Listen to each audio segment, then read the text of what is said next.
What's up, folks? This is a little bit of a different Jeremy Scott program.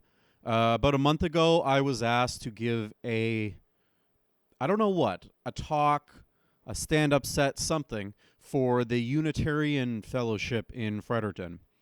It is, I guess, what could be described as an atheist church. It's a non-religious gathering. They do services like if you've been to church, it's like that. They gather on Sunday morning. They talk. They give, I guess, sermons. I was confused. A friend of mine, fellow Fredericton comedian, Tessa Walsh, asked me to go there. At first, I was like, okay, do you want me to do a stand-up set? And she said, you can do whatever you want.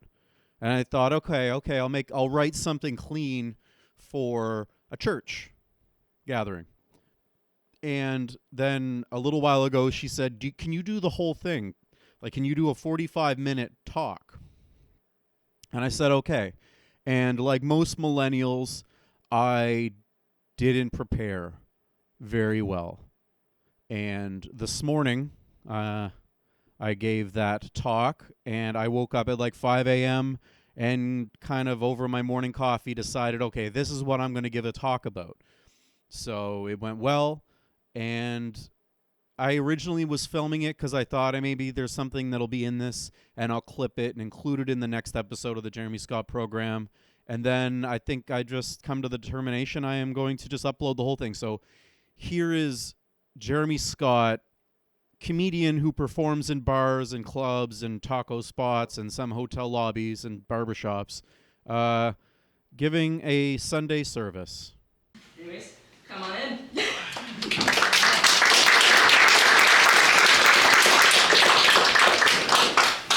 Thank you very much, Tessa. You're probably wondering why I'm holding a microphone and you don't hear anything. This is just comfortable for me, and also I am recording this to keep for later on dates.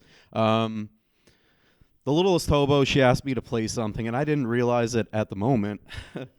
That was a show I used to watch with my grandmother, who was a devout Catholic.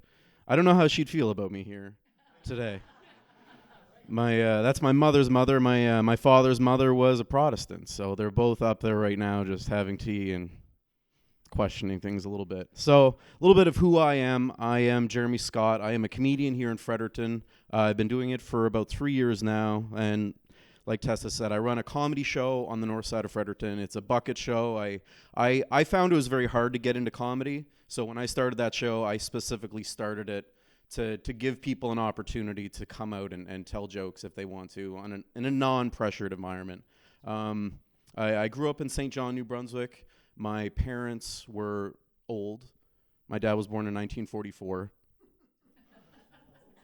I'm 34, so I'm just by standards of that. He was quite old to start a family. So I was raised differently than most of my peers. Most of my friends, their parents were in their 20s and 30s when they had kids. So I had a unique perspective.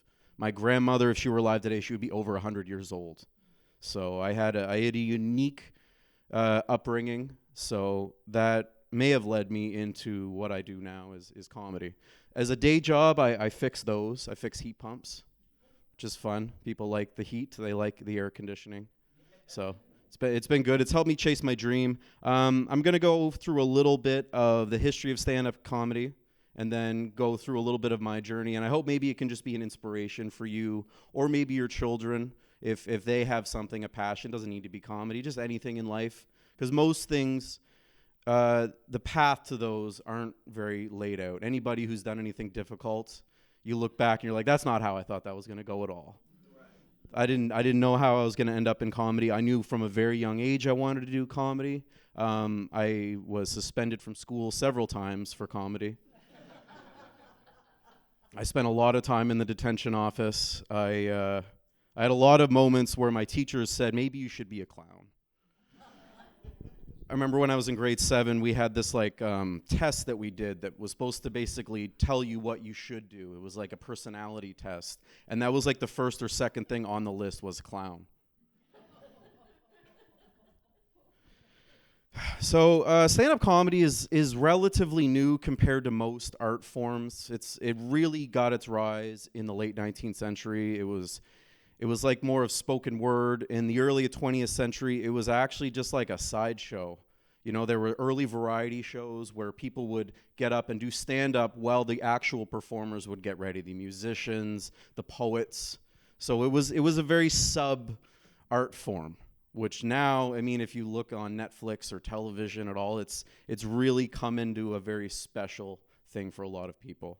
There are a lot of comedy fans. I said to Heather last night, she watched my stand-up show, that most people, they see the famous comedians and then they go to their first comedy show and they're very shocked and surprised that it's not the polish that they see on TV. So stand-up comedy started in the early 20th century. It actually has some dark roots. It started with like minstrel shows, which were guys getting up in blackface and demeaning minorities. It eventually evolved to a very famous person named Will Rogers. So if you know of Jon Stewart now, Will Rogers was the original Jon Stewart. He was the original comedian that got up. He would make fun of politicians. He would challenge the norms of the day.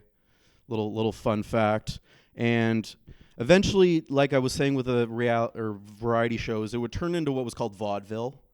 So there would be giant variety shows where musicians and poets and all sorts of acts would get up and perform, and the comedians would go in the middle of that. And then eventually, by the 50s and the 60s, it turned into a real art form and to what it is now. So I think it's funny to say, but it was like the talentless talented. Most comedians, they don't know how to play instruments. I don't know how to play anything musical. I meet musicians all the time when I do shows, and they always tell me how they want to be a comedian. And I always tell them, I wish I could play a guitar. I wish I could sing a tune. Very few people don't want to make people laugh. Everybody likes to make a crack, have their friends laugh at something, but it is very hard. I watched my father struggle for years and years, burdening cashiers, people that didn't want to listen to his jokes. I would be at the cash register just pulling my dad away, like, Dad, just leave the poor girl alone. You're not funny. You're not a funny man. He never gave up. He did teach me a lot. As a kid, I would watch Just for Laughs with my dad. I would watch a show called Comedy Now. It was nice because Just for Laughs was really funny, and there was this TV show that would come on before Just for Laughs called Comedy Now, and it was never funny. It was never funny. The people weren't funny. Me and my dad would be like, these people suck. They weren't quite as bad as my father, but as a kid, I think like most New Brunswickers, I would watch CBC, Red Green, a lot of funny, clean comedy. But we didn't have a lot of money, so we have the little rabbit ears, the 3 channels, and that was it for a little while until my mother got us DirecTV, which is an American satellite, stolen television. It was good. We met this guy in a parking lot. I thought my mother was doing some kind of drug deal or something. This guy's opening up his trunk. I saw a Lethal Weapon, so I was like, what is my mom doing? Then this big box come out, and it was DirecTV. It was like hundreds of channels, and that really birthed me into comedy. I could watch any movie I wanted, any show.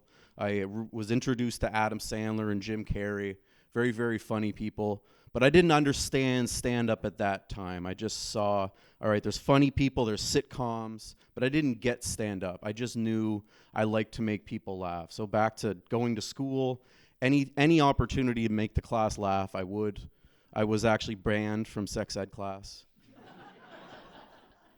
We got halfway through the program, and the school called my mother and said, he can't finish the program. I think she said, well, we have a Sears catalog at home. He'll figure it out. It's fine.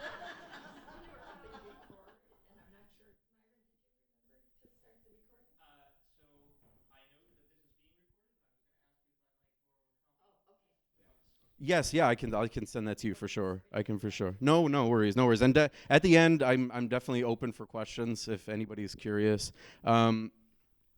So yeah, my mother got DirecTV, and that was a big introduction for me for adult comedy, not the CBC clean cut comedy. Which when Tessa asked me to do a comedy show here, I was confused. I was confused, as Heather would have saw my show last night. It wouldn't fit in this kind of setting. I wouldn't be coming back. The children are not here now, no, but I do adult comedy. I do a comedy for adults. I as a teenager, a lot of my pain turned into jokes. Things that were really hard for me, I would find the humor in very dark things, and that's led me to what I do in bars and clubs. It's for adults. And so, yes, my earliest stand-up was me getting into trouble at school, having a personality test telling me I'm going to be a clown. But I also fix heat pumps, which is kind of a clown profession as well, too. Yeah, so I think my first introduction to the arts was getting into trouble in music class. I was disrupting the class, I was making a scene, and the local drama teacher that looked after the drama program in my middle school, he was there getting stuff for a program that he was doing, and he saw me. And that was the moment, that was the first time that I wasn't being told, you need to stop doing this. He pulled me aside and was like, I think you could do drama. So he got me into a drama program. That year we did a puppet show. It was Sleepy Hollow, but a comedy with puppets. We came here to Drama Fest and performed it, and my first opportunity to do comedy was there. It was a talent show that they were doing at the end of the week, and they said you could do stand-up comedy, and that was the moment that I was like, I would love to do that. And I prepared, I did everything I could, and at the last minute, I chose to go and make out with a girl in a dorm room instead of the show. And for years I said it was about her, but I think it was actually about the fear that I felt before that. I didn't know how to get up in front of people. I was petrified of it. So it was an easy out for me. Fear took the reins that day, and I didn't do stand-up again for another 15 years, at least. I didn't think I was going to be able to get on stage. And for 10 years, it was basically just a dream, telling jokes to my friends, but just thinking I could never do that. I would watch stand-up specials of like Robin Williams, Cat Williams. I would see people that I'm like, I can't do that. I could be funny, but I can't get in front of people. Life got really real for me. At 21, I had a kid, very young, and like most people who have kids young, you have to figure it out very fast. I had to go get a job that wasn't just cleaning cars, so I took a job as a door-to-door salesperson. And I wasn't good at talking to people. I wasn't good at knocking on doors and selling them Rogers. So it took some time. It took 3 or 4 months before I actually started making enough money to support. But that was the start of, I think, what was going to lead to my life. Because I knew that was the only thing I could do. I couldn't go back to selling cars. All I had was a GED. I wasn't going to work at Walmart. I was like, if I'm going to do anything, it's going to be I'm going to make my life in sales. And I had good mentors at the time that really instilled in me that most success comes from failure, pushing through failure. Every day that it wouldn't work out, I would always leave with a mentality of this is the path to getting there. It's not a failure. Failure is always a little step forward. It just doesn't look like it in the time. So I learned a lot from the salespeople that I'd met there. A lot of them would tell me about their failures in sales, and then I would see them as this polished person that I couldn't imagine them being what they were telling me they were. So that moved me a lot forward. I learned a lot of comedy. I didn't know I was learning comedy at the time, but I learned a lot in sales because I was making customers laugh. I would have long drives with my salespeople and tell them funny stories, like weird customers I'd meet, and I'd tell them that, and I make a spin on it and just slowly kept going. I realized after my stint in door-to-door sales that I was comfortable in front of people. I could get in front of people. They're just like us, you know? Just like talking to your friends and family, you just don't know them yet. But then I still didn't get into comedy at that point. For 10 years, well, for about 5, I just worked. I worked in sales. I sold cars. I did what I could to make a living, and it was always a thing of like, I'm going to get into comedy soon, but I would procrastinate about it. Someday. I was more focused on making perfection than starting, which was another thing that I never would have gotten into sales if I had just focused on, I got to be a good salesperson before I start doing sales. You know, with anything, you gotta start and not be good at it to get good at it. So for years I didn't do that, and then this little thing came into our shores. This COVID stuff happened, and at that point I had a moment to breathe. I wasn't working for a little while, and I was like, "Oh my God, I'm not going to be a comedian now. I waited all that time, and look at what happened. So I spent part of COVID being like, well, what am I going to do now? Because that was my dream. I knew that for several years. My dream was to be a comedian. I didn't want to sell cars forever. So throughout COVID, I actually started a podcast, which you'll never see on the internet because I never posted it. I never posted it. I have one now. Well, this is why I'm filming this for that. I do have one now, but for years, I would film my podcast in my garage. I'd go and watch, and I'd be like, this isn't good enough. It's not good enough. It's not good enough. So I would just delete them and keep trying to make it better and better and better. But still with the idea of, like, I want to do comedy. So when the bars opened back up, when things started to open back up, I was like, okay, this is the time I'm going to do it. I started focusing on writing jokes. I started making that my real goal, which I still didn't know what to do. I didn't have Facebook. I didn't know where comedy shows were, which led to what I do now, where I have a comedy show that's intentionally like, no, come and try it here, because it was hard to get into at that time. But luckily, as chance would have it, I was very vocal to my friends and family that I wanted to be a comedian. I even started telling strangers about it. One time I was getting my hair cut, and the guy's just like telling me about how he's a musician. I'm like, I want to be a comedy. I want to be in stand-up comedy, but I don't know how to get into it. And then he told me about this little bar downtown called the Broken Record. It's closed now. It was a beautiful little spot. It was a dive bar. You would meet the most seediest people you could ever imagine in there. But I walked in there one night on a Tuesday night. It was actually a music open mic. It's for musicians to go there. And I asked the bartender, I was like, can I go up and tell jokes? And she's like, sure. So I got up to a room that was like a quarter the size of this. People that were listening to Alanis Morissette covers. And then I'm getting up there telling jokes about genitals. And the more laughs just happened from that than what happened for my first several sets. It was rough. It was rough. I had the sales mentality of it where I was like, I'm going to fail forward here, though. I'm just going to keep going. I want my dream more than I care what those faces were giving me back. I cared more about the end results. So I kept going, and then eventually one of the people at the Wilsers room told me, because I was doing their music open mic as well, they told me, there's actually a comedy show here once a month. You should try that. Instead of coming and punishing these poor little art kids. So I went to that show, and I did get some laughs. People were laughing. It turned out when people were there for a comedy show, they were more receptive. And I met who became a really good mentor for me there, a man named John Forward. He's run comedy shows in New Brunswick for like 15 years now. Very, very, very well-known local person. And he told me, he's like, well, I actually have a show in St. John. You should come and try this there. The Wilsers room is a beautiful place, but it wasn't very receptive to my art of comedy. So they brought me down to St. John, where I am from, a little bit of a seedier city. They liked my act a little bit better. And it worked. Everybody there was very receptive, and a few of the comedians were like, you should make a Facebook, because I didn't have Facebook for 8 years. Really good for your mental health, by the way, if you ever want to take a break. I did take a break, but I made a Facebook, and then I discovered an entire scene that seemed to be living underground that I didn't know existed. There are like 80 comedians in this province that you probably have never heard of. They work very hard. They write very good jokes. Tessa's met most of them. This is how I met Tessa, is through stand-up comedy. Most of my friends that I have now I met through comedy. So yeah, I started with music open mics and struggling. And for the first year and a half, Tessa didn't even know me at that time. It was rough. I'd get 1 or 2 laughs at a show, and I'd go home feeling like a champion. There were lots of things said about me at the time that may or may not have gotten back to Tessa's ears. People did not like me. They did not see my sense of humor. I don't think they understood that with comedy, I was turning a lot of trauma into comedy.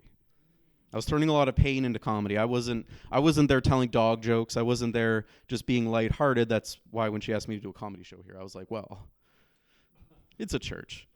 Unitarian Fellowship. Whatever you want to say. My grandmother would not approve of me getting in front of a group of people on Sunday and doing the jokes that I do. But it was a good vehicle, and I always knew when I would get those isolated laughs that those were my people that were in there, the people that have had a hard time in life. And when you have hard times in life, you have to be able to laugh at those times. Maybe not at the specific instance. Maybe you lost a family member to cancer. You're not going to laugh at the cancer. But you should laugh at the deli display, at the funeral, find a little bit of humor in those moments, because that is what will save your soul from being a very sad person. So I would turn my pain at some point into my instrument. That's what I found, where some people will find a piano or a guitar. I found the very uncomfortable things in my life. They became funny. My failed relationships, the times that I got fired from jobs for telling jokes in the break room. Lots of moments. One of the last jobs that I had that was a traditional job, I ended up telling a dirty joke to the boss's wife, and 2 hours later, I was fired. Learn to read a crowd is what I took from that. Learn to read a crowd. So, yes, like most dreams, I am the only one who sees it. I get that. There are many people that I run into that don't see what I want out of it. If I had listened to my ex-girlfriend's mother or lots of friends, I would not have started comedy. It would had to be something that I believed in, that I pushed through, and it has paid off. I have made thousands of dollars. Hence fixing the heat pumps. It has done well for me. The past year, I have headlined shows. I have done shows in Bathurst. There's a comedy club that recently opened here. I don't know if you've heard of it. It's called the Comic Sutra. The former Attorney General, Kelly Lamrock, opened that about a year ago. I met Kelly several years ago doing open mics, and I remember that was one of his things that he voiced. He's like, I want to start an actual club here, because when you perform at bars and taco restaurants like we did last night, people aren't always very receptive, but when you make it... Yeah, people were there to eat tacos. They had no idea a comedy show was going on. Heather enjoyed most of it. I was glad to see her there. And yeah, so Kelly opened a club here, and that has been great for me to have a place to perform. We used to have a place in St. John called Punchlines Comedy Club, which was a real comedy club. Comedians all over Canada would perform there. I met some very semi-famous people there. I've been mentored by comedians there, which has helped me, because over the past year I have really found my voice. When I look at video, like I've recorded a lot of my shows. When I look at videos of me 3 years ago, it's terrible. I can't even watch it. It's 1 minute. I have to turn the camera off. It's bad. But that's how it gets there. I think most people, when they try something and it's not working right away, they give up too early. And I know friends of mine, even they've been doing it for 10 or 15 years and it's still not working. But they keep going. And it's a big inspiration. We know a few of them. Yeah, they're good. They're good. The spirit, the inspiration is there. So I just want to leave with that. I've really found my place in a dream that was not clear at all. I didn't think that I was going to be going to a dive bar Tuesday nights, listening to drunk degenerates, homeless people that were at the end of their line, and then if I could put a smile on their face, it felt like the biggest joy in the world. It's not what I thought comedy was. I thought comedy was theaters and traditional shows. I didn't think it was people having a hard time, but then having a little bit of a laugh and being happy, which is what comedy's brought to me. It's brought a little bit of joy. Like I said, the thousands of dollars aren't paying the bills, but I really get replenished every time that I do a show. And I encourage you, if you have friends and family that they want to try comedy, tell them about my show. Or if they have any dream at all, maybe it isn't clear for you what that dream is, and it might look like the worst thing that they could do for their life, but just encourage them. Find their path, and they will see happiness. Yes. Well, I'm very grateful for you today. I haven't been in a setting like this since I was 8 years old. Since I was, you're very welcoming people. I know when I was a kid, I was raised Catholic. I went to church every Sunday, and then when my grandmother died, my mother was like, "Well, we're not doing that anymore."